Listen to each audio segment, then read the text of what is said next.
Hello everyone, আসসালামু আলাইকুম। আজকে আমরা আসছি সিলেটের সেই গৌরগোবিন্দ রাজার বাড়িতে। তো এখন আপনাদের দেখাবো গৌরগোবিন্দ রাজার বাড়ি। সবাই সম্পূর্ণ ভিডিও দেখতে সাথেই থাকুন।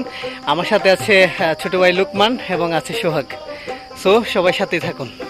প্রথমেই ভিতরে প্রবেশ করার পূর্বে একটি গেট রয়েছে এবং এই গেট পার হয়ে আমরা ভিতরে প্রবেশ করলাম।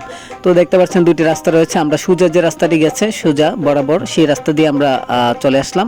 তো দেখতে পাচ্ছেন যে এটা সোজা বরাবর একদম রাজা গৌরগোবিন্দর বাড়ি পর্যন্ত গেছে, যেটা বর্তমানে জেলা দায়রা জজ স্যারের বাসভবন হিসেবে ব্যবহৃত হচ্ছে।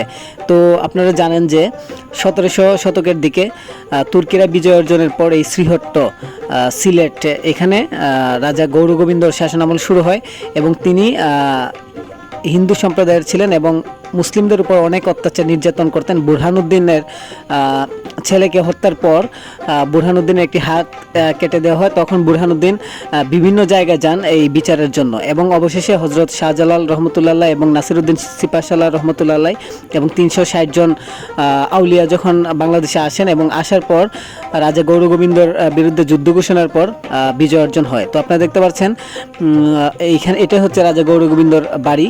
আসলে বর্তমানে জেলা দায়রা জজ স্যারের বাসভবন হিসেবে ব্যবহৃত হচ্ছে। আসলে আগের যে অস্তিত্ব রাজা গৌরগোবিন্দর তেমন কোনো অস্তিত্ব এখানে নাই বা কোনো চিহ্ন নাই।